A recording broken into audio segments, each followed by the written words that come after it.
welcome to the Bill Cartwright Show with our special guests, USF alum, Board of Trustees, and Silk Series, Jeff Silk. Jeff, welcome to the show. Thank you, Bill. It's fantastic to be here today with you. This is something that you and I have talked about for a while, and I'm glad that we can make this happen. You know, I always think it's really interesting to get to know people really quickly. I'm a big family guy. So can you tell us a little bit about your mom and dad and your siblings and where you grew up? You know, one of the reasons I think that we have such a good time when we're together is we have a lot of similar values and attitudes. And my family play a huge part of not only my life, but also who I am today. I grew up in San Mateo, California. I went to Baywood Grammar School, Burrell Middle School, Aragon High School. And in fact, I met my wife, Naomi, at Aragon High School, and I'll come back and talk about that. But my parents were divorced at a very early age. And my mom, who has been a huge role model and inspiration in my life, basically raised my sister and I. And I've learned so many just great lessons in life from my mom that helped me out today. So some of those lessons would be things like the importance of working hard. My mom, on a secretary salary, worked full-time plus, then decided to go back and get a college degree while she's raising my sister and I. Wow. And then decided to get a master's to double down on her college degree.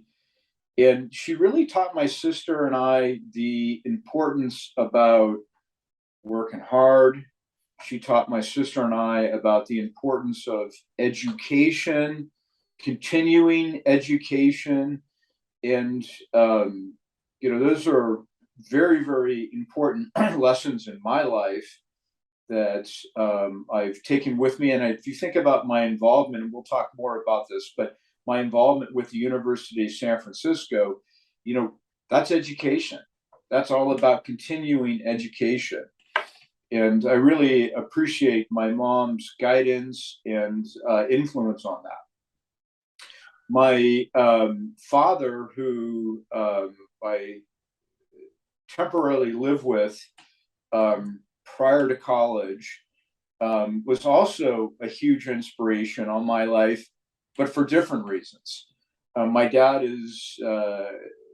passed away, but my dad was super charismatic, big personality, very huge and creative thinker, didn't really care what other people thought about him. And so there's just so many lessons that I learned from my father as well. And of course, important lessons that people don't want to talk about are the lessons of what not to do. So from my mom, I learned a lot of lessons on here are things what to do that will help you out in life. And then from my father, I learned some of those lessons, but I also learned super valuable lessons on here are some things that you don't want to do in life that are going to cause you problems, that are going to make it difficult for you to deal with the volatility of life. And so when I think about my parents, I think of who I am today and the power of the lessons, good and bad, that I've learned from both of them. Can you talk about what kind of kid you were growing up? What kind of kid were you in high school? What were you interested in, and who influenced you? So this is always hard for people to believe because my life is so different today than it was when I was in high school. But I was a Grateful Dead head. And I've been to, hard to believe, right? I've been to, ironically enough, at least 100 Grateful Dead shows. Wow. Wow. Well, I love the Dead. So no, I can see that. Yeah. And so I was in high school, a very full-spirited person, I hung out with the quote unquote the hippie crowd, the Grateful Dead crowd. I got okay grades, and the reason I got probably better grades than I should have is because I made an effort to always go to class. And the teachers appreciated that I always showed up to class, even though I may not have studied as hard as I should have for tests and put as much time as I should have into papers. I always had really, really strong um, attendance, and I think that really helped a lot in high school, and obviously moving on in college. I did play high school tennis, and I still play a lot of tennis today. And it's kind of fun today to be able to meet and interact with some of the tennis players who were my heroes while I was playing high school tennis, but who have since then gone on, after their tennis careers, gone on to do great things. But to me, probably one of the most significant influences and persons from being at Aragon High School is that I met my wife, Naomi. So Naomi also went to Aragon. She played tennis at Aragon and still plays a lot of tennis today. But she came from a very different group or crowd in high school. She was more part of what I'm going to call the cheerleading crowd, and I was more part of the Grateful Dead crowd. And while we didn't date in high school, we started dating later on in college and after college. And so, as you know, meeting Sherry in high school and getting involved with Sherry in high school, those are some pretty strong, powerful relationships that you can have with a person who then goes from your friend to being your girlfriend to then being your wife. And I think one of the things that makes Naomi such an amazing person today, my wife Naomi, and such a great mother and such a great friend, is the fact that we met in high school. We have a super long experience and a super long relationship together, and that acts as a tool that helps us bond, but also a tool that helps us know that we can get through the tough times, that we've got a great future together. That is very amazing, but we're going to get back to that. Now, you are now exiting high school. Talk about college, talk about where you went, and talk about why that happened and who influenced that. So I've been very, very lucky in life, and college and how that's influenced me is something that I've been very lucky about. So, as mentioned, I went to Aragon High School in San Mateo, and not knowing really what I wanted to do after high school, I went to the College of San Mateo Junior College, CSM, to try and kind of figure out what my next direction was. I knew I liked business-oriented stuff and economics stuff. And that was fantastic for a whole bunch of other reasons. Besides helping me find my educational direction in life, I came across an economics teacher. His name was Michael Brusen, who taught economics at the College of San Mateo. He's recently passed away, but he got me really hooked on economics. And he also introduced me to my boss, to where I've worked for his firm now for 40 years, who also had Michael Brusen as a teacher. To make a very long story short, one of my very first jobs was selling Apple computers, and I sold these Apple computers while I was at the College of San Mateo. And it was, I didn't really realize the significance of it at the time. I just realized that I could figure out how to sell a $10,000 computer and make a pretty good commission as a young person. And I got totally lucky that I learned this one program called VisiCalc. And this is like in the early 80s. VisiCalc was the very first spreadsheet program. I mean, this is before Excel, this is before Lotus. And what I realized is that somebody would spend $10,000 to buy a computer, a printer, a monitor, and all the different accessories to run this $99 piece of software called VisiCalc, which is the very first spreadsheeting program. So if you can imagine being like having a job like a CPA or an accountant or other jobs that required a lot of number crunching, and all of a sudden here is a spreadsheet, it was a game changer. So I learned computers. I learned these personal computers at a very, very early age. Anyway, so I went to sell my economics teacher, Michael Brusen, a computer, thinking that he needed a computer. At about the same time that my boss went to Michael, who also had Michael as a teacher earlier in life, and said, "Do you know anybody who might want to come to work for me?" And because I had computer skills and my boss had computer skills, it was just like a natural fit.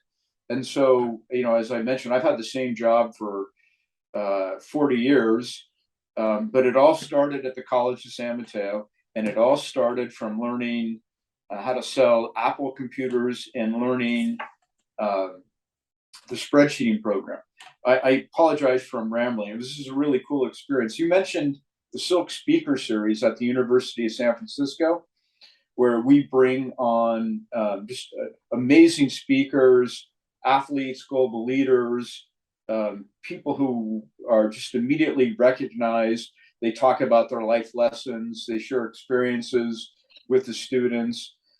And so Naomi and I started this program, the Silk Speaker Series, at the University of San Francisco, really as a way to supplement what our students are learning in class, as a way to get our alumni back on campus, because these events are attended by a lot of alumni, to connect our students to our alumni, and then to shine our brighter light on the University of San Francisco.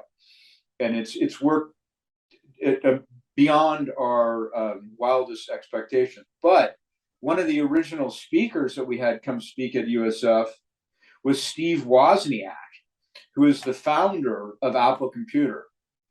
And it was great because I talked to Steve about learning a spreadsheet very, very early on. And the first time I met him at like a computer show in San Francisco at the Moscone Center, and we just talked about technology and computers. And I said, "Thank you, Steve, because if it wasn't for the Apple Computer, I would have never learned VisiCalc, the basic spreadsheet, which was a huge game changer in my life to who I met and the skill set that I went on to acquire."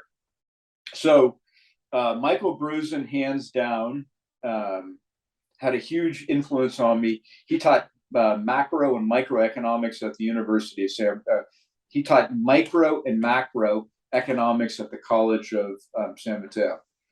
It was interesting. So he also, I think he was the baseball announcer at CSM. And he loved to keep the stats.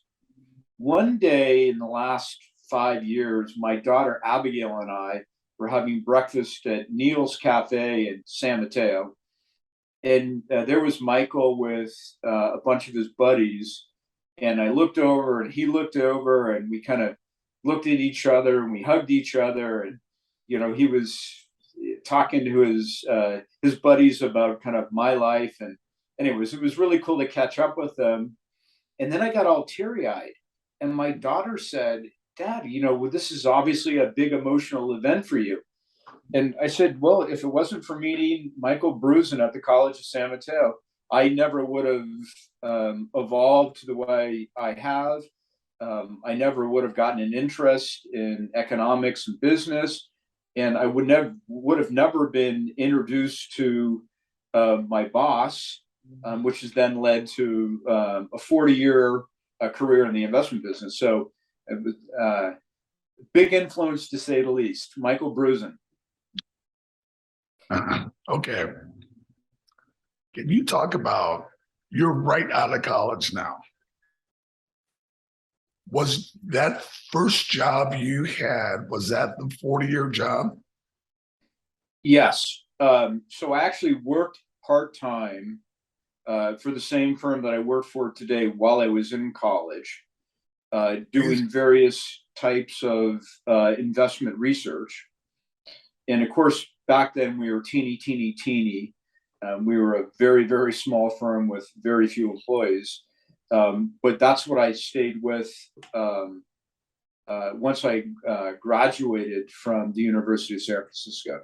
So it's not a lot of people can say that they've had or they've worked for the same firm for 40 years. But for me, it's been amazing experience. Another important lesson that my mom taught me is the value of sticking with it. You really did. And yeah, the importance of sticking with it. You know, there's an interesting but super important investment concept called the power of compounding. That if you earn a rate of return on an investment and the return keeps growing and growing, the value of your investment keeps growing and growing. And so there's the whole notion of the power of compounding, which is that if you can earn a 7% return on something, you can double your money in 10 years. But if you earn a 10% return on something, you can double your money in 7 years. There's such an important power of sticking with something, finding a job, finding a career, and staying with it for a long time. And, you know, there's a super important investment concept called the power of compounded interest, which I believe Einstein called one of the ninth wonders of the world. But in investments, you invest because you have a time frame and you want to earn a rate of return on whatever your capital is over a long time period. And that's an important notion as it also relates back to life and your knowledge. And there is an important concept called human capital, which is your knowledge base, and that the more you learn, the more you can learn. Just like in the investment world, you know, as you earn a rate of return on an investment and you stick with it over a time period, your investment keeps getting larger and larger and larger. But if you think about compounding interest on your human capital, the more you learn, the more you can learn, the more you do learn. And that really comes from the power of time and the power of sticking with something and doing it for a long time. So I've gotten huge benefits professionally from just working for the firm that I've worked for 40 years, and I keep learning, and the more I learn, the more I can learn. It's a pretty powerful thing. It's called compounding human capital. Awesome. And can you talk about your time at USF and some of the benefits of being there? USF is so very close to my heart, close to my life. So when I went to USF, I didn't really appreciate how many benefits I would actually get from not only a USF education, but also from my friend circle, also from learning to be a better person, to be able to think with the combination of my brain and my heart, to learning to be just a better citizen and a better father. I got a great academic. I had a great academic experience. I have a business degree from the University of San Francisco with a minor in finance. So I learned a ton of stuff. I had some great experiences at USF. Ironically enough, this is many, many years ago. My boss suggested to me that I needed to learn to write. And so I took that to heart, and I wrote a column in the Foghorn. It was the very first business column in the Foghorn, and ironically enough, it was called Silk's Purse, where I would take whatever the news topic of the week or the month was, and I'd read a column on that, which showed up in the Foghorn. And this, of course, is in the early 80s, but it was many years ago. And it was a great experience. But, as you know, Bill, from being at the University of San Francisco and still being attached to the University of San Francisco, like I am today, the university is amazing. It is a great place, and it doesn't get as much credit as it deserves for being such an amazing university. And through time, there's been various spotlights that have highlighted what a spectacular university the University of San Francisco is. But at the end of the day, it really doesn't get enough credit for being the academic institution, for being the Jesuit institution that it is. And so we have some work to do to make sure that the world fully appreciates all that the University of San Francisco has to offer and how influential the university actually is to the outcome of your life. And how, when I think about the amount of time that I put into the university as a student, and obviously tuition and what have you, and my other choices, quite simply said, and this is an investment term, but the University of San Francisco has a very high return on investment. It's got a very high ROI. And I talk to various people on campus today, and I talk, being part of the board of directors, the board of trustees of the university, I'm always talking about what a high ROI, return on investment, the University of San Francisco has. And it's definitely worth the time, and it's worth the money, and it's worth the commitment. And how one of the things that we need to do is just popularize the benefits, the high ROI that a student would get from attending the University of San Francisco. So you are on the board of trustees. Talk about how did that happen? So I've been very lucky in life, and somebody many years ago suggested to the president that they get me involved with the university. And because I've been in the investment business for so long, they first asked me to be part of the investment committee, which oversees our foundation and endowment and retirement assets. And so I first got involved being part of the investment committee, which the majority of the committee members are part of the board of trustees. And then there's some other members of the committee that are not part of the board of trustees. So I did that for some time. And then I was asked, can you be part of the broader board of trustees? And I was asked from Father Paul Fitzgerald, who is the president today, would I join the board of trustees? And I want to say just a couple things. That has been such a positive and amazing experience for me to be part of the board of trustees. I kind of take my business background and make it applicable to academics, because at the end of the day, we go to the University of San Francisco because you want to get a degree, but there's another piece of it. It's like, how do you run the business, right?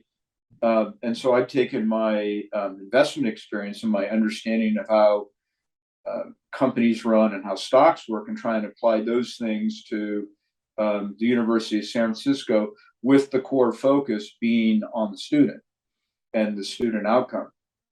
But another huge influence on my life has been Father Paul Fitzgerald, who's, as I mentioned, as you all know, is the current president of the University of San Francisco.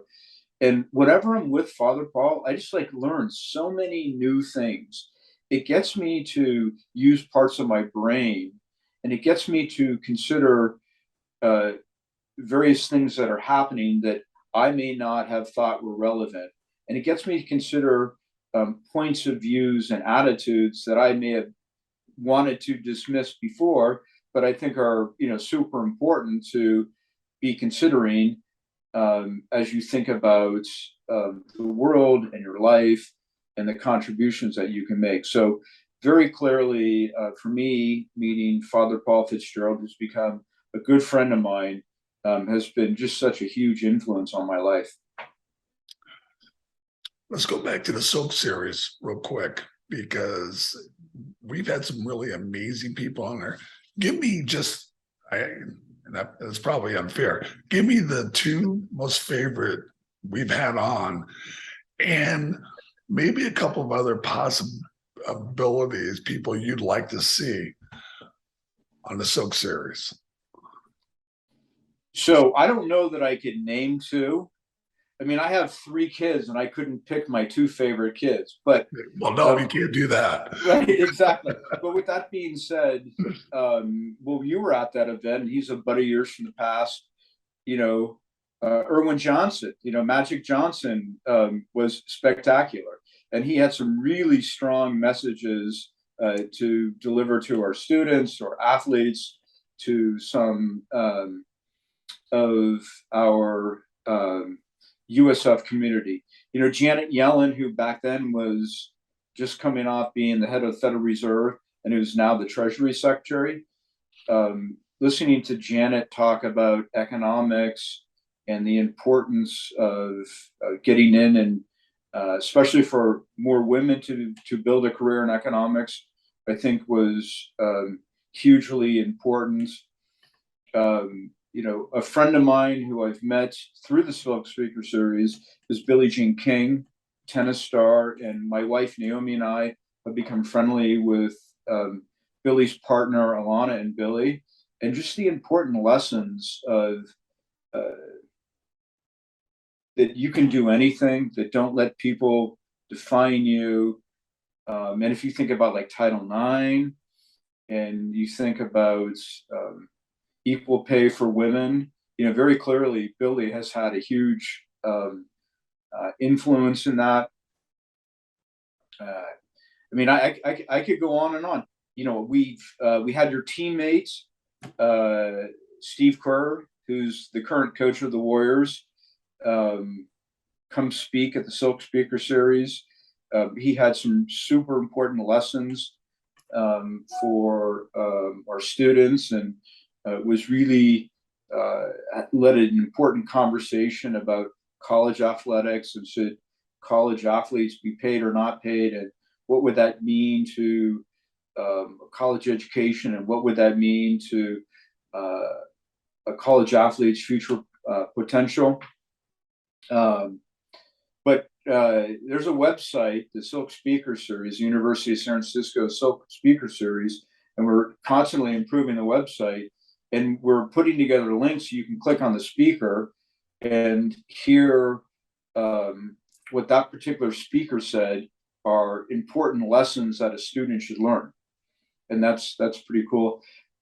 We have some upcoming speakers. One is Annie Leibovitz, who is one of the most famous photographers of all time. And I think she will be great. My guess, she spent time with Rolling Stone magazine, and she's been a legendary photographer. And she's got a very, very interesting life story. So we have that coming up. I'm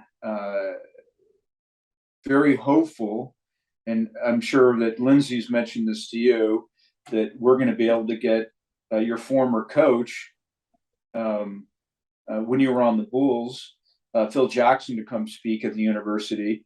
And I am also equally as hopeful that you will agree to participate in that discussion with Phil, and maybe we can get some other of your old Bulls buddies. We know some are local to participate in that conversation, but I'm looking forward to that.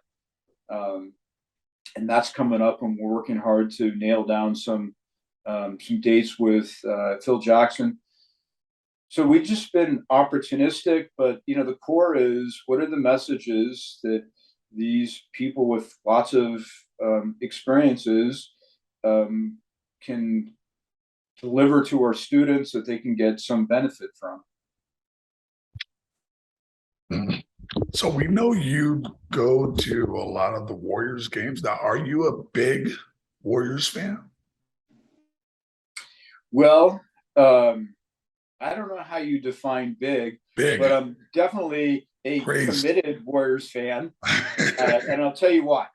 So I've growing up in San Mateo Bay Area, I've always been a huge Warriors fan, and 20 plus years ago, I became a Warriors season ticket holder, and this is back. I don't know how to describe it other than you remember when Latrell Sprewell was on the team and then got in a fight with the coach. Of course. Okay, so that would have been like I was an early season ticket holder back then when that happened, and I had two seats back then, and then two seats became available that were right next to mine. So now I have four seats in a row. And as you know, we're very, very close to the bench and very close to the floor.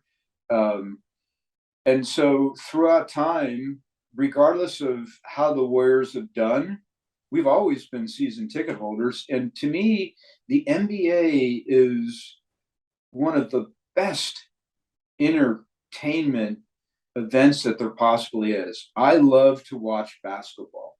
And it's to me going to the Warriors game, not only do I know I'm going to have a great time, but it's going to be a fun event for myself and my friends and my kids and my wife.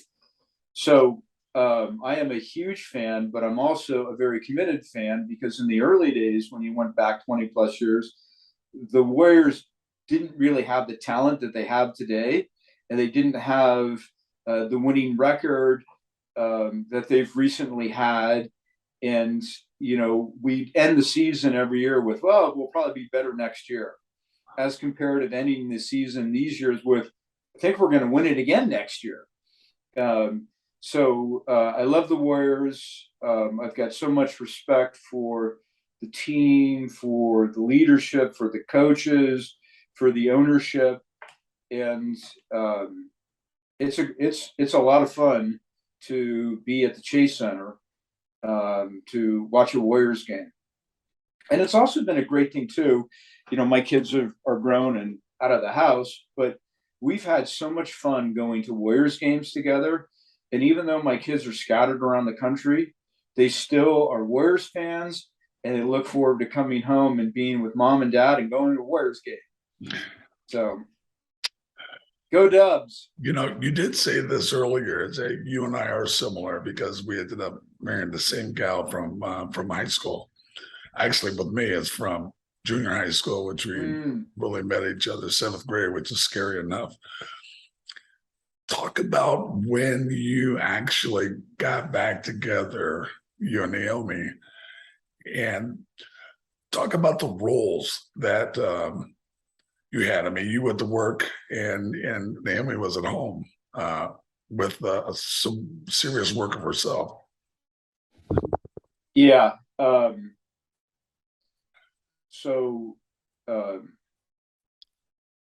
being a mother is one of the most important jobs that there is in the world, hands down. And not only is it one of the most important jobs, but you don't get the credit you deserve as a mother. When I think of the sacrifices that my mom made for me, and I think about Naomi, who is the mother of our three children, Ashton, Harris, and Abigail, Naomi has done an incredible job being a mother, and it's something that I could never have done. And it's something that has been so important to the success of our family. And so, first, I just want to say, and you know, Sherry, kudos to you as well. Being a mother is one of the most important jobs in the world that you never will get enough credit from. But if you think about the closeness of your family and your relationship to your spouse, it's pretty incredible. So, you know, one of the speakers we had at the Silk Speaker Series was Serena Williams, the tennis player. And, you know, I mentioned Serena's transitioning from tennis to the investment world. And so we were talking about what it's like to be in the investment world. And I was talking to Serena that I've had, worked for the same firm for a long time. And I was talking to Serena about the importance of Naomi in my career and what a huge help that she was in my career. And then kind of as Serena, Naomi, and I became more comfortable talking about things together, I said to Serena, and you know what? Naomi's made me a bologna sandwich in my lunch, which she packs every day for like 40 years. She's made me my lunch and a bologna sandwich, which, it led to a really, I didn't appreciate that Serena liked bologna as well as I do. And so we had this great conversation about it. It's Friday morning, so I'm kind of drifting. But there was a fun conversation that Naomi and I had with Serena Williams about how we like our bologna. But the point of me telling the story is Naomi has been a huge part of my life and done an amazing thing, which has made our family very robust, very lovable, and all of us look forward to being together. And it's a very super important thing. And that happened because of Naomi and Naomi's values. And so I got pretty lucky and meeting Naomi, and I got really lucky that she's been so amazing and spectacular, being the core to our family. Hey, I'm not a real retirement guy. I'm really not very good at all. I'm not. I'll just acknowledge that, and Sherry knows that. Are you a retirement guy, or are you looking forward to that, or you have some other adventures? What are you thinking? Well, I'm definitely not a retirement person. I love my job. I work a lot of hours. I come to work. Oh yeah. I come to work. I learn new things every day. I work with great people. So I really can't envision myself retiring. I'm a very focused and disciplined person. I get up at 5 in the morning. I'm in the gym with a trainer from 5:30 in the morning to 6:30 every morning. That's a hard thing to do, but it's all part of kind of the discipline and the focus. So I don't really see myself as kind of ever being a retirement person. I mean, I have great hobbies. I love to fly fish. I play golf. I love to put time into the University of San Francisco. I don't know that you and I have talked about this, Bill, but I'm also a train collector. And I'm told that, yeah, I'm told I have one of the nicest train collections in the country and train layouts in the country. But I've got, great hobbies. And I think hobbies for me are important because they add a level of kind of excitement into my life and they keep me learning about new things when I'm not learning new things at work. So I feel very, very lucky that I have a balanced life and I get to choose what I want to do and don't want to do. But I'm not a retirement kind of person. Well, we're really happy about that because we want to see a lot more of you. Well, Jeff, thank you so much for being on the show. This was terrific. Really looking forward to spending some time with you, either at USF or at a Warriors game. I'm really looking forward to it. But thank you so much. This was awesome. Yeah, this was great, and I want to thank you for having me on today, Bill. But from the bottom of my heart, I want to thank you, and I want to thank Sherry for all that you have done for the University of San Francisco, for all that you've done for professional sports, for all the special lessons that the people around you keep learning. And Bill, thanks for being Bill. And pass this on to Sherry. Sherry, thanks for being Sherry. It's quite an honor to be friendly with you and Sherry. Thank you. Awesome. Awesome.